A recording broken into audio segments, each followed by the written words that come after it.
in March of 2024, Nicholas Cooney stopped having home internet. However, he had recorded many videos with the intention of releasing later on. This is one of those videos. Hey, ladies and gentlemen, it's me, Nicholas Cooney, and I'm here with Nitros. And hello. Today, what I want to discuss is the Goosebumps TV show. So, what made me think about it was I've just been watching it again, and I'm gonna be one of those weirdos that buys the Etsy bootleg of it on Blu-ray because did you know they did not release it in my fucking country? This show was most popular in Canada and America, and you cannot get the complete series on Blu-ray here. And the places that did get the complete series, they got it on DVD years ago. Places like Germany, so it's not even the original English dub. And obviously, there's region locking issues with that and whatnot. But anyway, you gotta do it the bootleg way to actually get everything in one spot because Scholastic are a bunch of bitches who have been like droplet feeding the show for years. When it was on tape, there was an excuse maybe. By the time DVD rolled around, they're still being very, very stingy. It's like, okay, come on now. And then all these years later, and the whole series is still not available on DVD or Blu-ray in America. It's like, fuck off now. Anyway, so this is not a rant about those things. I just wanted to bring up why I was thinking about Goosebumps so I can get into the mood of it. So, Goosebumps, the other thing too is that Goosebumps has been important to me my whole fucking life. I'm 28 right now as of this recording. I was born in the end of 95, and my earliest memories are my parents taking me to Blockbuster Video and renting the Goosebumps VHS tapes. That's how long ago it was. It was the tapes, not the DVDs. And specifically, one of the ones that I remember not ever owning, but renting was the one that contained Bride of the Living Dummy and An Old Tale. And those two episodes are interesting because they're fucking scary still. So that's what we're talking about today, Nitro, is 3 episodes of Goosebumps. And if you know any of them, feel free to bring them up. But 3 episodes of Goosebumps that I think are still scary now, even to me as an adult. And so I never watched like Goosebumps my whole life, but I did watch them. I never had to rent them like you did, but I did have streaming services. Oh yeah, luckily I remember streaming services have, I think they have every episode. I'm not even sure because a lot of streaming nowadays they do pick off episodes or things that they whenever they feel like it. Like yeah. So you're not even sure. I remember I used to just like watch them at one point because I was like, I used to have like this like thing where I used to just watch like series of like popular things, and Goosebumps was one of them. And some of them were really cool and scary. Yeah, of course. So I was stoked just because I got to see all of them because Goosebumps was spread out my whole fucking life. Like I said, like the Blockbuster VHS tape thing is the beginning of my life. That's a long time, And then the other way I got to see Goosebumps besides that was either Fox Kids or Fox Family, which none of those exist anymore. But they were airing Goosebumps, and that's how I saw the episode Attack of the Jack-O-Lanterns. And then I would not see Goosebumps again, like not counting like episodes I already saw on tape, like from just having the tapes already, or like the DVDs that had the tape stuff. I would not see any more Goosebumps episodes again until 2008, I think it was, when Cartoon Network started airing episodes of Goosebumps. Goosebumps was the first live-action show that Cartoon Network aired because of the Cartoon Channel, and it did really well for them. Yeah, it did really well for them. They just like re-aired the old Goosebumps show, and it was cool for me because, again, I got another chance to see more episodes I never got to see. And then finally, when I was in high school, I had Netflix, and I got to watch the entire series there. And so, but that's, again, like, it took me that long because of how like inconvenient it was to watch Goosebumps. It took me that fucking long to watch the whole show, whereas now you can just instantly watch it thanks to the streaming stuff, and I'll get to always have it with that fucking bootleg Blu-ray. But so my episodes I want to talk about, the 3 that I think are still scary. 2 of them are actually just coincidentally on that tape that I rented from Blockbuster, but that's not why. Like, there's no like these are ones that I've reevaluated when I started rewatching in high school, or just watching through it in high school and now more recently. So, Bride of the Living Dummy, we saw that one. I want to say like a year or 2 ago, at your house. We did watch that one. Yes, yeah, like a year or 2 ago at your house. And when we were watching it, I had not seen it in so long because the last time I saw it was like 10 years ago. 10 years before that on Netflix, I'd not seen it in so long that I vaguely don't really remember it. And of course, it's like Bride of the Living Dummy. So I'm like thinking, oh, this is gonna be like Ghetto. It also was from '98. So I'm like, oh, this is gonna be like another movie from '98, Bride of Chucky. So I'm like, this is gonna be like Ghetto Bride of Chucky, basically, is what I was expecting.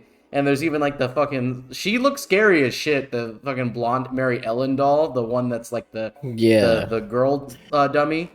But you made a joke. You were riffing about Slappy going, I love minors, you know, like you made him all gross. You made him fucking nasty. And I'm like, dude, shut up. He's not like that. And then we watch it, and there's the plot twist. Because again, I was thinking he's gonna hook up because like the fucking cover of the tape and the book is him cutting a cake with the doll, and it fucking looks scary as shit because all the original Tim Jacobus art is amazing.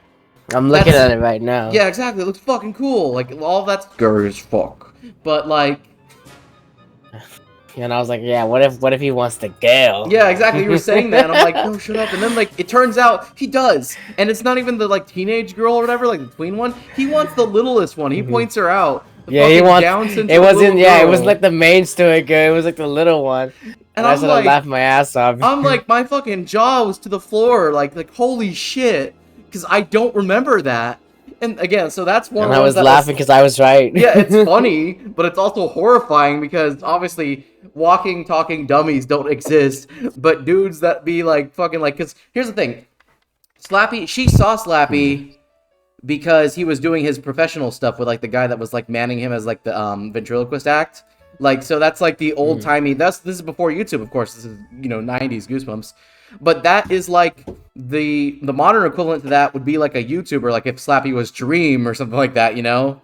And then some little fangirl is like, I love you, I want to see him, I want to, you know? And then he's like, I want to see you. Like, that's why it's scary to me. It's scary to me because even though it's like a dummy, it's real. It's real. Yes, that could happen. In fact, it's easier for it to happen now than it was then. Yeah. So, like, that one is fucking scary. Crazy. So that one's fucking scary because, again, creators, like, they don't have to be, you don't have to be Slappy to be a fucking creator and take advantage of that and be like, yeah, I'm gonna get with this 6-year-old. Like, Jesus Christ. So the next one, again, by coincidence, this is also on the same tape. There's only 2 episodes on the tape, but an old tale. So this one I think is even scarier. Like, looking back, it's just that Slappy's more iconic, obviously. So that one like kind of like stands out more. But so in Old Tale, it's these 2 boys. One of them kind of looks like me for some fucking reason when I was a kid. Except his name is John, which is my brother's name. Anyway, so John and fucking other kid, I forget the other one's name. I just recently saw it the other night. I just don't fucking remember his name because he didn't really stick out to me. But their Aunt Dahlia comes to visit them, comes to babysit them, and she's fucking weird. And she makes them eat these prune cookies. She's like, no, they're good for you, prunes. Oh. But it turns out she's a fucking witch. And yeah, exactly. That's the cassette I'm talking about. So the cookies are fucking, she's a witch. Aunt Dahlia's a witch thing. And she has magical cookies that they eat that are making them turn old. And so this is like, it's already kind of creepy then to like see it as a kid, but like, what the reason why she's doing this, like you find out because she has these 2 other old lady friends of hers come over. She is auctioning off her own nephews. This is fucking like minor trafficking. This is like literally like trafficking minors, kids. Her own family. Yeah. It's fucked up. Yeah, those are the kids. Yeah, they eat those cookies and it turns them old. The solution at the end is that they find the baby food, which is the antidote. It makes them young when they eat it. And so then Aunt Dahlia is gonna try and like be like, oh no, you're gonna eat those cookies, turn old again. And then they throw the like the prune like mix of the cookie that was in the fridge. They throw it at her and she fucking dies because she's already old, so it made her extra old. So she fucking turns into a skeleton, like it's acid like burning her, turns into a skeleton and then turns into fucking dust and dies. It's like really badass and like out of nowhere for Goosebumps, because normally Goosebumps is very like you know, for children, very like tame and chill, yeah, kid friendly. Exactly. So this is very shocking the way that she fucking dies, and the skeleton actually looks pretty badass. And then they like look at the 2 ladies that were about to try and like groom them basically, and those ladies like, we gotta go, and then they leave. And so, you know, it ends, but it's like, and it's like the fucking other brother, not John, but the other one that I don't give a shit about. Like, he's like on the phone, he's like, yeah, Mom, it's been nice. And it's like, instead of telling him, hey, yeah, so Aunt Dahlia tried to fucking, like, send us away, try to traffic us, so then we killed her. Like, so Yeah, relatable. not only is this one really scary, but it's also the ending is fucking badass. So I love this episode. Yeah, Um, that's like a casual Tuesday. yeah, like that's just so cool. He's just like, yeah, my aunt tried to like send me and my little brother to go get fucking like into arranged marriages, which is again, that's real in like fucking like India and other like countries and shit, you know, being forced to do that as a kid, basically. So then we killed her. But yeah, so that's why it's scary, is because, okay, this does actually happen to children. That's one reason why it's scary. The other reason is that they get old. That's why it's scarier to me now as an almost 30-year-old versus when I saw it when I was 2. Obviously, I was just like, oh, like 2-year-old, like, ooh, Goosebumps spooky. But now I watch it's like, fuck, I'm old now. I don't like this. I don't want to see this shit. Where's the fucking baby food that turns me back to young? I want that shit. And then again, the third one that's also fucked up. Like I said, I also made the point earlier about that. Yeah, this arranged marriage, fucking like suitor shit, auctioning off people. That's like, again, like other countries do that. But the fact that that was their Aunt Dahlia, so that's somebody that these little kids trusted. Their fucking own family sold them out for some bread. You know, like that's fucking scary because that can happen. Yeah, man, it is real. I come from a background of that, where a family, like, will fucking sell you out for some money. That's what my mom fucking did to me and my sister. She fucking prioritized money over integrity and shit, so that's why I don't live with my family anymore. Unfortunately, I couldn't just throw fucking prune juice at my mom and turn her into a fucking skeleton. If only. If only, yeah. The world would be a better place. Anyway, so my third one is not on that tape, and it's, I didn't see it until, so this one is scary to me too, even though I did not see this one until I was already like 15 or 16 because I was watching it on Netflix, like back in high school. So I was still already obviously too old for Goosebumps at this point in time. It's funny, with Goosebumps, first I watched it when I was too little for it, like, again, like a fucking toddler. And then the next time I got to actually continuously watch it, on Netflix, I was in high school, and now obviously I'm way too old for it, but anyway, so it was called, like, Welcome to Camp Nightmare, and I believe it's not actually a book. I believe it's like its own story. Let me double check that. It's either its own story or it's like based on Welcome to Camp Nightmare. Okay, no, it is a book. It's just It is a book. Okay. All right. Oh my god, this looks awful. What? Look at this dog picture. It looks horrendous. Okay, let me see this dog. Oh, you're talking about the weird dog from the episode. Yeah, no, that is bad. But let me explain why. It's intentionally bad because it's not real. That's the plot twist of this episode. None of this shit's real. Okay. Okay, so that's that. So it's obviously that's not why it's scary. So in this episode, a boy is sent to camp by his parents, and a bunch of fucking weird things keep happening. And everybody's kind of gaslighting him into being like, no, you're not. No, that's not true. No, there's nothing weird happening. You're crazy. And it's like, where'd my friend go? Like Rick or whatever. That's not the name, but like, feel like there is nobody by that name. It's like, yes, there is. Like they're trying to convince him that he's like crazy and like that, like, you know, the authority figures and stuff. There's like a scoutmaster, and like there's a part where another kid goes like, I got bit by a snake. And then he's like, oh, let me look at it, son. And he's like, oh, well, you still have feeling in the hand, so that's okay, but you walk it off, you know, basically like that. Like, all this shit. There's a part where, like, a kid gets, like, a concussion in his head, basically, when they're, like, playing a game. One, like, drowns, basically. Like, the plot twist at the end is that none of this was real. It was even the fake dog looks fake because it's not real. It was all to test the kid, to teach the main kid the lesson, the life lesson that you should trust your instincts, which is a good lesson, but also that you should question authority and you should not just trust adults. And that's why I think it's scary, because it's real. Again, I have no nostalgic attachment to this episode the way I do, like, the ones from the tapes, because I wasn't seeing them, like, for, like, you know, like, when I was little. Like, I saw this one when I was already almost 20, you know, I was a teenager. So I just, again, I find it's also got a gay-ass plot twist, too, where it's like, okay, now that you're done camping, you're ready for us to go to our mission. And they zoom out into the sky, and the fucking thing you see in the sky is Earth. So that means they're not on Earth, they're on another fucking planet. I'm like, go fuck yourself. And that's why that one's not the scariest one of this list. It's just one of them. Because, like, that's again, this is a good episode for being scary of, like, you know, when you're a kid, like, because you can relate to it, even when you get older. Being a kid and like nobody believes you about something, or like you don't, you're supposed to trust people, but you don't really trust them. Like, everybody can relate to that. And then the episode again has to fuck up by having the fucking, oh look, we're not on Earth plot twist. Like, fuck off. Yeah. I'm like, oh, okay, yeah, so you're just on this. This is what Mars looks like, or Venus. It just looks exactly like Earth and has exactly Earth's culture in the 90s, but it's not Earth. Fuck off. That reminds me of that one episode. It was like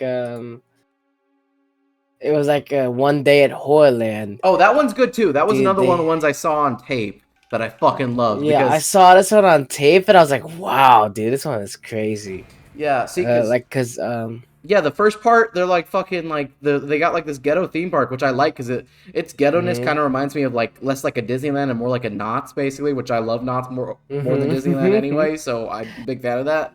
And then like shit, you know, goes down, and then it turns out that they go on to a game show in the second part. Yeah. Yeah, so they go to the game show and it's like they fucking like they get like sold or something.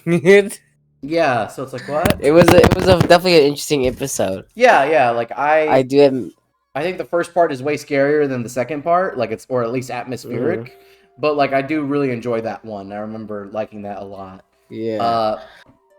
But yeah, so again, I'll reiterate for the list of least scariest to scariest for the three that I talked about. Welcome to Camp Nightmare is the least scariest because it has a good message and it is spooky, but then they have that gay ass ending of, oh, we're not on Earth. So that's number 3. That's like the scariest. I think that one is like, it's kind of scary, especially I think, what was that release, like the 90s, right? Yeah. That was when those like safety vids about like, you know, child abductors. Oh yeah, so of course, yeah. Because even back then, because nobody just had cell phones or whatever, and anybody that did have a cell phone was like an adult because they didn't let kids fucking have phones back then because phones were like more expensive. They like based on inflation it was like or whatever, pretty so scary. they didn't have them. Yeah, and also back then, and like also the 80s too, they used to say like, oh, it's 10 o'clock or it's 11 o'clock. Do you know where your kids are? Yeah. Yeah, so like, yeah, you just like, that is a scarier time because it was like easier to get abducted back then. Like, I mean, it's still, people can still get abducted now, but thankfully I think more people get found in this day and age, like that got abducted than back then because it was so hard to get found because you couldn't just like scramble to a computer and shoot a text message online or some shit. Yeah, plus kids didn't have as much access to the internet. Yeah, exactly. If they even could have access to the internet, it could be a town where it's like, well, none of us have the fucking internet because none of us have a computer. Like, not everybody had a computer as much back then. I mean, they had computers more then than they did the previous decade, but nothing compared to now. And because computers were like fucking $2,000 for like one, and it's like, and even then, like, it'd be like, oh, well, I don't even need the internet. I'm just gonna use it for Microsoft Word. So that's another thing too. I think just all horror works a lot better when it's set in the past than like now, because like it's like, oh no, Jason, oh, I'll just call 911 and they'll pull up, you know, be like, oh, there's this guy and he's black. It just lies, say Jason is black, and then they'll fucking pull up instantly. Whereas back then, not having a cell phone, like all the shit they don't have, makes everything a lot creepier. Same with the fucking episode that Hayden Christensen was in, Night of the Living Dummy 3, how like, because he was using an old school camera, not like a digital camera, he was using like, you know, a film camera, he actually had to go into the dark room and develop the photos, so when he sees that they're fucked up, you know, like, he planned that obviously because he was pretending, like in the first part, but like, that, like, there's like build up to it because it's not instantaneous. Like, we can instantly have photos, we can instantly call the police. You couldn't do that back then, and that just makes everything a lot scarier. Yeah. So especially for the time, it was like pretty scary. Oh yeah, absolutely. So my list, like I was saying. So number 3, Welcome to Camp Nightmare. Number 2, the Bride of the Living Dummy. And number 1 in Old Tale, because again, that one's only gonna get scarier as I keep getting older. Because I'm gonna fucking blink, and I'll be like 50, and I'll be like, God damn it, no. You know. And we start drinking prune juice, and you. Yeah, I'm gonna not want to live anymore. I'm just gonna eat all the prune cookies and the prune juice, so I can just turn to a skeleton like Aunt Dahlia and just peace out.